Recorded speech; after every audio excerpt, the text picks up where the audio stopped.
अफगानिस्तान के मौजूदा संकट के लिए दुनिया अमेरिका को जिम्मेदार ठहरा रही है, लेकिन अमेरिकी राष्ट्रपति जो बाइडेन ने साफ कर दिया है कि उन्होंने जो भी फैसला लिया है वो अमेरिका और अमेरिकी सेनाओं के हक में लिया है।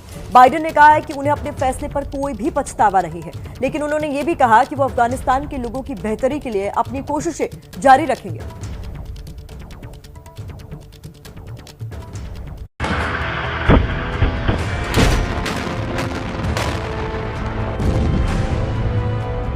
I concluded that it's time to end America's longest war. It's time for American troops to come home.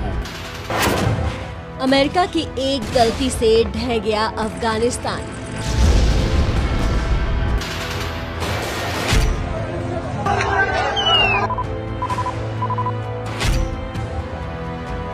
We cannot continue the cycle.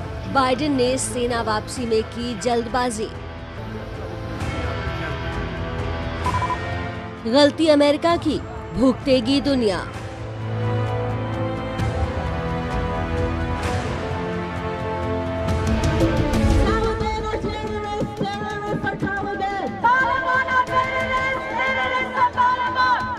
Afghanistan में अमेरिका के रोल को लेकर हर तरफ से उंगलियां उठ रही हैं। हर कोई मौजूदा संकट के लिए अमेरिका के सैनिक वापसी के फैसले को ही जिम्मेदार मान रहा है। यहां तक कि अमेरिका में व्हाइट हाउस के बाहर भी सरकार के फैसले का विरोध हो रहा है।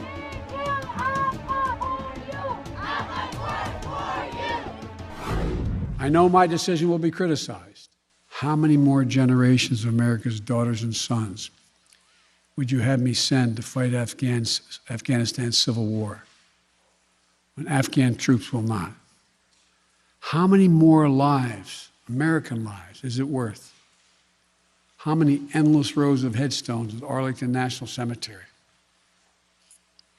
I'm clear on my answer. I will not repeat the mistakes we've made in the past. अमेरिकी राष्ट्रपति जो बाइडेन ने भारतीय समय के मुताबिक रात 1:30 बजे के करीब राष्ट्र को संबोधित किया और साफ कर दिया कि उन्होंने जो कुछ भी किया है वो अमेरिका और अमेरिकी फौजों की बेहतरी के लिए ही किया है। I always promised the American people that I will be straight with you. The truth is, this did unfold more quickly than we had anticipated. So what's happened? Afghanistan political leaders gave up and fled the country. The Afghan military collapsed. American troops cannot and should not be fighting in a war and dying in a war that Afghan forces are not willing to fight for themselves. Biden भले अपने कदम को America के हित में बता रहे हों, लेकिन पूर्व अमेरिकी राष्ट्रपति डोनाल्ड ट्रंप इसे लेकर बाइडेन पर हमला बोल रहे हैं। उन्होंने बयान जारी कर कहा, जो बाइडेन ने अफगानिस्तान के साथ जो किया है वो ऐतिहासिक है। इसे अमेरिका की सबसे शर्मनाक हार की तरह याद किया जाएगा।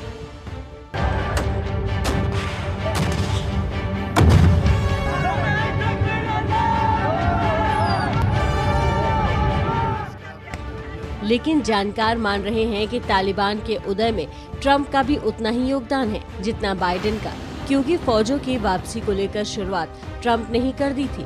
दरअसल अमेरिका ने पिछले 11 सितंबर को अफगानिस्तान से अमेरिकी फोर्सेस की वापसी का ऐलान कर दिया था। ये फैसला उसी तारीख को लिया गया जिस दिन 20 साल पहले अमेरिका के ट्रेड सेंटर पर अल कायदा के आतंकियों ने विमान टकरा दिया था।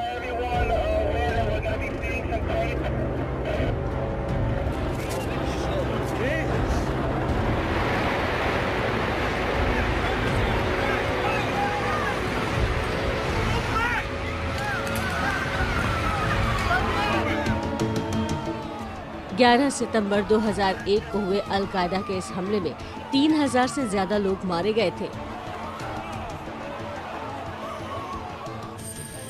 अल कायदा प्रमुख ओसामा बिन लादेन को अफगानिस्तान की तालिबान सरकार ने ही शरण दी हुई थी। उस वक्त रिपब्लिकन जॉर्ज डब्ल्यू बुश ने तालिबान के खिलाफ अफगानिस्तान में अमेरिकी सेना उतारी थी।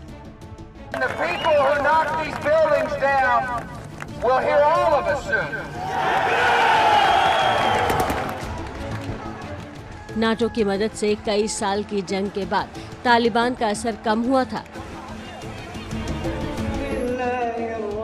लेकिन 20 साल बाद तालिबान लौट आया है और अमेरिका चारों खाने चित नजर आ रहा है।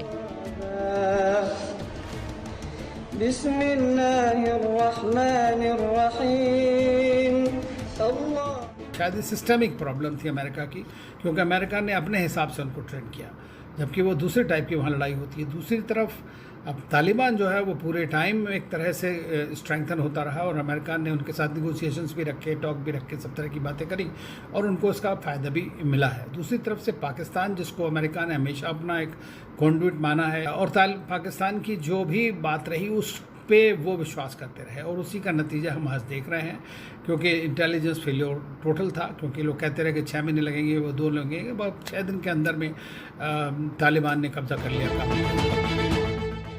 कहा तो यही जाता है कि अमेरिका ने ही तालिबान को यूएसएसआर के खिलाफ खड़ा किया था, लेकिन दूसरे के लिए पाले सांप अब अमेरिका को ही डस रहे हैं, तो उसका तिल मिलाना भी तो लाजमी ही है।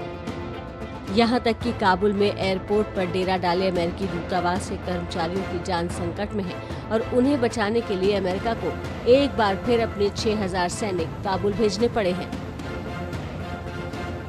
American troops are performing this mission as professionally and as effectively as they always do, but it is not without risks.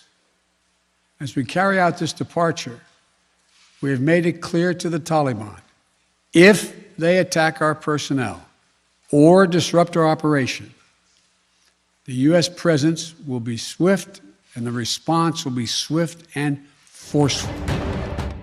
सवाल यह है कि अमेरिका अभी तो अपने लोगों को बचा लेगा, लेकिन तालिबान की शह पर अल कायदा जैसे आतंकी संगठन फिर पनपे तो क्या उसकी आंच में अमेरिका एक बार फिर नहीं झुलसेगा?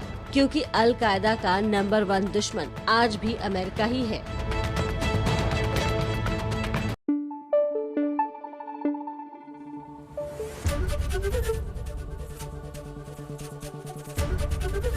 ABP न्यूज आपको रखे आगे।